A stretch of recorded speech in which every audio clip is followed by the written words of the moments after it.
Salut à tous, j'espère que vous allez bien. Aujourd'hui, comme vous venez de le voir, le titre du cours portera sur les rythmes anormaux du cœur. Mais alors, j'ai une question à poser à Albert. Qu'est-ce que le rythme ? Eh bien, le rythme est la caractéristique d'un phénomène périodique induite par la perception d'une structure dans sa répétition. Le rythme n'est pas le signal lui-même, mais la notion de forme ou de mouvement que produit la répétition sur la perception et l'entendement. Alors, dans ce cas de figure, qu'en est-il du rythme cardiaque ? Oh, il y a tant de choses à dire sur ce dernier.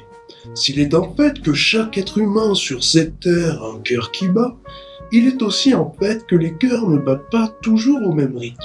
Vois-tu, lorsqu'un individu est frappé d'un mal qui affaiblit son système cardiovasculaire, ça peut avoir des conséquences néfastes sur son rythme cardiaque. Nombreuses sont les causes susceptibles de provoquer des troubles du rythme chez un être humain. Nas va nous en faire l'exposé.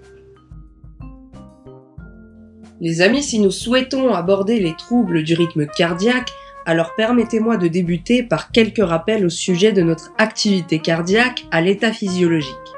Notre cœur est constitué d'un muscle puissant dénommé myocarde, creusé en cavité auriculaire et ventriculaire.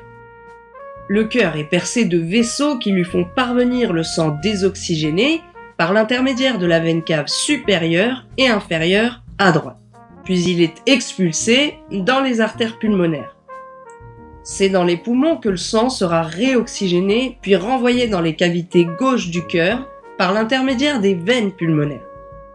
À ce stade, notre sang est prêt à rejoindre tous nos organes afin de leur assurer un métabolisme optimal. Pour cela, le myocarde termine son cycle en expulsant du ventricule gauche le sang réoxygéné. Ce dernier se retrouve ensuite dans la crosse de l'aorte qui se chargera d'acheminer le sang dans les ramifications de notre réseau vasculaire, irriguant tous nos organes. Le myocarde alterne donc continuellement entre un état contractile et un état de relâchement musculaire. La phase de contraction est dite systole et la phase de relâchement est dite diastole. Le terme diastole vient du grec ancien diastolé qui signifie élargissement, tandis que systole vient du grec sustolé signifiant contraction. L'alternance même des cycles de contraction et de relâchement entre les oreillettes et les ventricules a une importance capitale dans le bon déroulement du cycle cardiaque. En effet, pour que les oreillettes puissent éjecter la totalité du sang dans les ventricules, ces dernières doivent se contracter pendant que les ventricules sont relâchés. Mais qu'est-ce qui permet à notre cœur de battre à un rythme défini ? Eh bien, pour répondre à ta question, encore faudrait-il savoir qui est responsable du rythme normal du cœur. Eh bien, le myocarde est fait à 99% de cellules contractiles et il est fascinant de réaliser qu'1% des cellules qui le constituent sont responsables de l'excitation des cellules contractiles du cœur. Ces 1% sont des cellules dites autorhythmiques. Leur propriété la plus captivante, c'est leur activité pacemaker permanente. Ces cellules se dépolarisent et se repolarisent à un rythme constant et régulier. Ce type de cellules se localise à divers endroits du cœur dans un réseau appelé tissu cardionecteur. Pourquoi le dit-on cardionecteur ? Eh bien, on le dit ainsi car si cardio signifie cœur, eh bien necteur vient du latin nectere qui signifie nouer. La notion de nœud dans le cœur est très importante. Car en effet, les cellules autorhythmiques se rassemblent en nœuds dans divers points du cœur. Il y a tout d'abord le nœud sinusal, qui se situe à l'embouchure de la veine cave supérieure. Puis il y a le nœud atrio-ventriculaire au niveau de la partie inférieure du septum interauriculaire dans l'oreillette droite. Les cellules autorhythmiques vont ensuite être réparties dans le faisceau de His et les fibres de Purkinje. Je ne comprends pas. Tu m'as dit que ces cellules se dépolarisaient à un rythme constant et régulier. Alors qu'à côté, tu m'as aussi dit que l'alternance de rythme entre les oreillettes et les ventricules était capitale pour le bon déroulement du cycle cardiaque. Or, je vois que les cellules du tissu cardionecteur traversent tout le myocarde. Comment les oreillettes et les ventricules peuvent-ils alterner de rythme s'ils sont soumis à la dépolarisation des mêmes cellules autorythmiques? Ce que tu ne sais pas, c'est que notre organisme a ingénieusement paramétré le rythme des cellules pacemaker de chaque portion du tissu cardionecteur. En effet, les cellules autorythmiques du nœud sinusal ont pour fréquence propre 70 à 80 potentiels d'action par minute. Le nœud atrioventriculaire a une fréquence propre de 40 à 60 par minute. Et pour finir, les cellules autorythmiques du faisceau de His et des fibres de Purkinje ont une fréquence propre de 20 à 40 par minute. C'est la voiture la plus rapide qui impose son rythme aux autres. Ainsi, le nœud sinusal est le chef d'orchestre. C'est pour cela qu'on le qualifia de pacemaker normal du cœur. Et c'est en raison de la cadence imposée par ce chef d'orchestre que sur l'ECG, notre rythme est dit sinusal.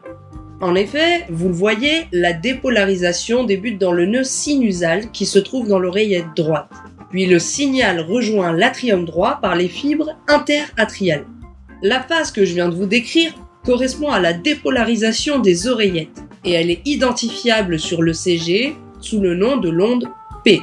Après cette phase, le signal de dépolarisation rejoindra ensuite le nœud atrioventriculaire, dont résultera la dépolarisation des ventricules, dessinée sous la forme du complexe QRS. Cette forme caractéristique est due au fait que lorsque les ventricules se dépolarisent, les oreillettes sont en cours de repolarisation. À la fin de l'onde QRS, les ventricules se contractent et éjectent le sang dans nos vaisseaux. Sur l'ECG, cette phase correspond au segment ST. Ce n'est qu'après que le sang ait été éjecté par les ventricules que ces derniers se repolarisent. Cela nous est signalé par l'onde T sur l'ECG. Quant à l'intervalle TP, il correspond au temps de relâchement et de remplissage des ventricules par les oreillettes qui se vident de leur contenu. Maintenant que nous avons revu le rythme normal du cœur, pourrais-tu nous exposer les rythmes anormaux du cœur? Je dirais qu'il y a 4 rythmes anormaux susceptibles d'affecter l'efficacité de la pompe cardiaque. À noter que la fréquence cardiaque moyenne d'un adulte est environ de 75 battements par minute et se situe en général dans l'intervalle 60-90. Premier cas de figure, le rythme est lent et soutenu. Par soutenu, j'entends par là que le rythme anormal perdure et se répète sur l'ECG. Et le rythme est dit lent dans la mesure où la fréquence cardiaque est inférieure à 60 battements par minute. Alors, lorsque le rythme du cœur ou d'une région du cœur est lent, il s'agit tout simplement d'une bradycardie. Dans quel cas une bradycardie peut apparaître chez un patient? Dans le cas d'un trouble de la conduction intracardiaque, il peut arriver que le chef d'orchestre du cœur, autrement dit le nœud sinusal, ne se dépolarise pas. Dans ce cas-là, c'est un nouveau foyer cardiaque qui imposera sa cadence au myocarde, tel que le nœud atrioventriculaire qui, je le rappelle, a une fréquence propre de 50 cycles par minute. Ainsi, lorsqu'un nouveau foyer impose son rythme en l'absence du signal envoyé par le nœud sinusal, le rythme est qualifié de rythme d'échappement. En effet, ces rythmes d'échappement visent à protéger le cœur d'un potentiel arrêt cardiaque en laissant échapper leur rythme de dépolarisation naturel. Notons qu'il existe différents types de bradycardie tels que l'échappement auriculaire, l'échappement nodal, l'échappement ventriculaire, ainsi que le bloc atrioventriculaire complet. Donc, tout ça sont des causes de bradycardie. Allons à l'opposé cette fois. Deuxième cas de figure, le rythme est rapide et soutenu. Lorsque le rythme du cœur ou de l'une de ces régions est rapide, il s'agit là d'une tachycardie, et elle se reflètera sur l'ECG au travers d'une fréquence cardiaque dépassant les 90 battements par minute. Là encore, les causes de la tachycardie peuvent être nombreuses. Hypertension, insuffisance cardiaque ou encore diabète. De plus, la tachycardie peut se décliner sous 2 classes, telles que les tachycardies supraventriculaires et les tachycardies ventriculaires, qui ne donnent pas du tout le même résultat à l'ECG. Les tachycardies supraventriculaires sont par exemple la tachycardie atriale, le flotteur auriculaire, ainsi que la tachycardie jonctionnelle.